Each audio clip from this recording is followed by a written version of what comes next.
ایک پاکستان کے لوگوں کی خواہشات کو جمع کر کے اس کے کچھ طریقہ کار لگا کے کہ کس طرح ادھر جایا جا سکتا ہے، ایک گویا ایک کنسنسس ڈاکومنٹ بن سکتا ہے. یہ ہم یہ سمجھتے ہیں کہ بن سکتا ہے. اگر ہم اس میں کوئی پارٹیزن شروع کریں گے اور اگر تو دوسرے لوگوں کو ہم پہ ہماری اس پہ وہ ہو جائے گا شک جو ہے ابھی آج کل خاص طور پہ، تو پھر مشکل ہو جائے گی. لیکن جیسے جیسے وقت نکلے گا مجھے لگتا ہے کہ اور کیا مشاہد حسین سید صاحب بھی آپ کے فورم کے قریب آ رہے ہیں، آنا چاہتے ہیں یا آپ انہیں دعوت دیں گے؟ سر مشاہد حسین سید صاحب سے میرا اس بارے میں کبھی کانٹیکٹ نہیں ہوا ہے اس بارے میں، لیکن میری ان سے بات چیت ہوئی ہے. اور یہ میں آپ کو ایک بات بتا رہا ہوں کہ تمام پاکستانیوں کے لیے یہ فورم حاضر ہے.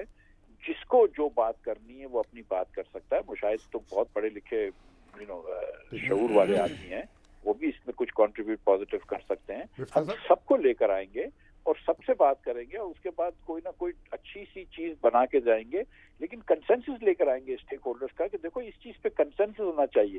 دیکھیں اس ملک کو آگے نہیں بڑھا سکتے آج ہم، کیونکہ دیکھیں سچی بات یہ کہ پارلیمنٹ اتنی سپریم نہیں ہے جیسی دنیا میں ہوتی ہے. یہاں پہ جوڈیشری کا بہت ہاتھ ہے، یہاں پہ ہماری اسٹیبلشمنٹ کا بڑا ہاتھ ہے، میڈیا کے ہمارے لوگوں کا بڑا ہاتھ ہے. ہم کو سب کو ملانا ہوگا، ہم کو سب کو یہ بات کرنی ہوگی کہ یار دیکھو پاکستان جہاں کھڑا ہے وہاں نہیں ہونا چاہیے.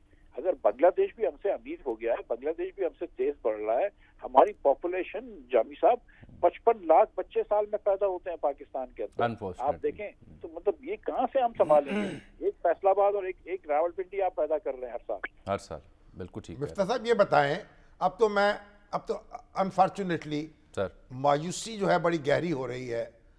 کیا آپ سمجھتے ہیں کہ یہ جو آپ کہہ رہے ہیں یہ ڈویبل ہے؟ ہم پاکستان کو آگے بڑھا سکتے ہیں اور انڈیا کو پیچھے چھوڑ سکتے ہیں؟ سر 1994 تک تو ہم ہندوستان سے آگے تھے. اب یہ کچھ وہ لوگ سمجھتے ہیں کہ ہندوستان کے اندر ایک گورننگ کولیشن ہے، چاہے وہ مودی صاحب کا کچھ ہندو ٹریڈرز کے ساتھ ہے یا ہندو ایکسٹریمسٹ کے ساتھ ہے یا دیگر لوگوں کے ساتھ ہے، لیکن وہ گروتھ کی طرف جا رہا ہے. ہمارے پاس جو کولیشن ہے جس کو میں یہ سمجھتا ہوں کہ ایک 1% ایلیٹ پاکستان کو رول کرتی ہے. اس پاکستان میں 2 سے 2.5% بچے او لیولز اے لیولز کرتے ہیں. ساری اچھی اسامیاں ان کو ملتی ہیں. اس وقت اگر آپ لمس میں چلے جائیں تو آدھے سے زیادہ بچے 80% بچے او لیول سے آئے ہوئے ہیں. آغا خان یونیورسٹی میں چلے جائیں میڈیکل کالج میں تو 80% بچے او لیول اے لیول سے آئے ہوئے ہیں. ہم نے سرکاری سکول تباہ کر دیے سر. ہم نے دیکھیں ہم نے ہسپتال تباہ کر دیے. سر ایوریج بچہ جو ہے نا، ایوریج بچہ سرکاری اسکول کا یا پاکستان کے اندر اس کی 27 نمبر آتے ہیں میتھ میں اور 31 نمبر آئے ہیں سائنس میں. یعنی کہ وہ فیل ہو رہا ہے میتھ میں بھی اور فیل ہو رہا ہے سائنس میں بھی. ہم نے معذرت کے ساتھ 2 خاص طور پہ صوبے پنجاب اور کے پی بہتر ہیں تھوڑے سے، لیکن بلوچستان اور سندھ میں یہ جو منسٹریاں چلتی ہیں صرف نوکری دینے کے لیے چل رہی ہیں. تو اگر آپ کا مقصد جو ہے وہ بچے کو پڑھانا نہیں ہے، آپ کا مقصد نوکریاں دینا ہے، تو پھر بچہ نہیں پڑھے گا. نوکری دے رہے ہیں آپ. اور اس کے بعد جو صوبے اچھے چل رہے ہیں، میں سچ بتاؤں کے پی اور پنجاب، اس کے اندر بھی بچے فیل ہو رہے ہیں. کیونکہ وہاں پر بھی آپ مطلب چلو ٹیچر کو آپ میرٹ پہ نوکری دیتے ہیں لیکن پھر وہ پڑھاتے تو نہیں ہیں. تو ہمیں بہت ساری چیزیں، اب اگر آپ 55 لاکھ بچے پیدا ہو رہے ہیں ہمارے ملک میں، آدھا ہمارا جو بچہ ہے وہ پڑھا لکھا نہیں ہوتا ہے.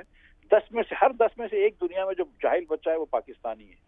اب آپ مجھے بتائیے اس کے بعد جس بچے کا رات کو پیٹ نہیں بھرا ہوا ہو اس کو آپ صبح پڑھا نہیں سکتے. دنیا کا بہترین ٹیچر آ جائے اس کو نہیں پڑھا سکتا. مفتیٰ صاحب یہ بہت عمدہ آپ نکات اٹھا رہے ہیں، واقعی اس کی ضرورت ہے. لیکن کیا کیجئے پاکستان میں کوئی سیاسی پولیٹیکل موو ہو یا کوئی ایسا فورم ہو یا کنسنسس کی ایفرٹ ہو تو ہمیشہ انٹینشنلی ان انٹینشنلی ہم جڑواں شہروں کی جانب دیکھتے ہیں فار سم ریزنس. تو کیا آپ کو وہاں سے گرین سگنل ہے؟ وہ بھی آپ کی اس ایفرٹ سے، اس آئیڈیا سے ایگری کرتے ہیں، متفق ہیں، چاہتے ہیں کہ کنسنسس ہو، یا یہ اپنے تئیں اب کام چالو کیا ہوا آپ نے؟ سر میں گزارش آپ سے یہ کر رہا ہوں کہ ہر آدمی ہم سے یہ پوچھ رہا ہے کہ آپ سیاسی پارٹی بنا رہے ہیں، ہم کہہ رہے ہیں نہیں. پھر اگلا سوال یہ پوچھتے ہیں نہیں آپ سیاسی پارٹی بنا رہے ہیں اور آپ کو فوج کی سپورٹ ہے. یار نہیں ہے بھائی. ہم خدا نہ خواستہ فوج کے خلاف بھی نہیں ہیں، لیکن ہم کو کسی کی سپورٹ کی ضرورت نہیں ہے کیونکہ ہم کوئی پاور میں نہیں آنا چاہتے. وہ بھی تو بری بات کیا سر اگر کنسنسس کے لیے ہو تو. مطلب نہیں، لیکن میں یہ کہہ رہا ہوں کنسنسس میں ایک وقت ان کو بھی لے کر آئیں گے، لیکن پہلے ہم تھوڑی سی نیچے تھوڑی سی چیزیں تو کر لیں نا.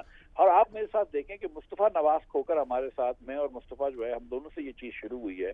مصطفیٰ Nawaz Khokhar is not somebody that is an automatic person جو اس کو فوج پکڑے گی. آپ کب تک یہ ڈاکومنٹ تیار کر لیں گے اور قوم کے سامنے پیش کر دیں گے؟ سر 18 فروری کو کراچی میں ہوگا. اس کے بعد انشاءاللہ مارچ کے پہلے ہفتے کے اندر لاہور میں ہوگا. اس کے بعد ہم ڈاکیومنٹ لکھنا شروع کر دیں گے اور انشاءاللہ مارچ کے آخری ہفتے کے اندر اسلام آباد میں جو ہے وہ ہم سیمینار کریں گے تو اس میں یہ ریلیز کریں گے. ایک قومی نیشنل مینیفیسٹو ہوگا, ایک قومی منشور ترقی کا. ہماری گزارشات ہیں سر, اس کے بعد مطلب اس کو اپنا لیں یا ٹھکرا لیں وہ تو ہمارے ساتھ. مرزا صاحب, آپ کے کچھ ناقدین یہ سوال پوچھتے ہیں کہ اتنی اچھی اور بڑی ایفرٹ نیشن وائڈ آپ کر رہے ہیں, اس کی ہوسٹ کون ہے؟ سر لاہور اسلام آباد سوری معاف کیجیے گا, کوئٹہ میں جو ہوا تھا یہ ہمارے دوست لشکری رئیسانی صاحب اور ہمایوں کرد صاحب نے کیا تھا. جو پشاور میں ہوا ہے وہ خواجہ محمد ہوتی صاحب نے کیا ہے. کراچی میں یہ ناچیز کرے گا.